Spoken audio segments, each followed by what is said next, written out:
Welcome to Is It Prego Proof, where I as a midwife will break down everything as to whether these things are safe for us when we're pregnant, breastfeeding, or trying to conceive. And on today's episode, we're gonna talk about relaxers. This is gonna be a hard one because I feel like a lot of black women, relaxers were part of our lives. And I really wanna start this episode by saying that I'm not here to judge anyone. I'm a big believer of if I give you the information and you're informed, then you do what you feel is best for yourself with that information. So what is a relaxer? It's basically a very strong chemical to permanently straighten your hair. Now, whether it's lye relaxer, no lye relaxer, many relaxers contain things like parabens, phthalates, formaldehydes, and these can interfere with your hormones because your scalp absorbs. So it's not all about just what goes on your hair, what goes into your bloodstream. Let's go straight to the verdict.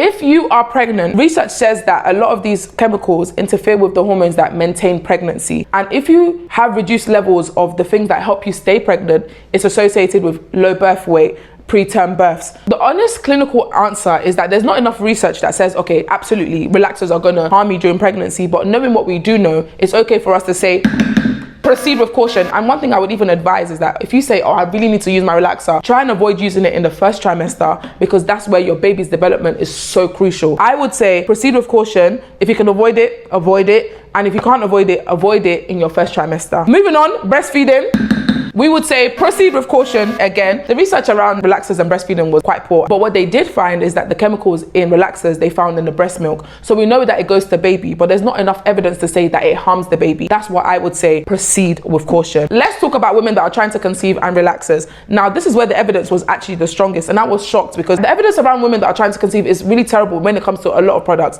But for relaxers, it was so strong. They looked at 11,000 women trying to conceive and they found that women that were using relaxers were 19% less likely to conceive each cycle. And those that have been using it for more than 10 years were 29% less likely to conceive each cycle. Now, these numbers might look small, but when a woman is trying to conceive, everything helps. So I would say relaxers when you're trying to conceive is not prego proof. I wouldn't advise it at all. If you're trying to conceive, stop the relaxers. Evidence says that you're less likely to conceive each cycle. This doesn't mean that if you're using relaxers, you can't conceive, but when you're trying and when everything means something for you to have that baby, research that have shown that, okay, avoid it. And that's today's episode on Is It Prego Proof?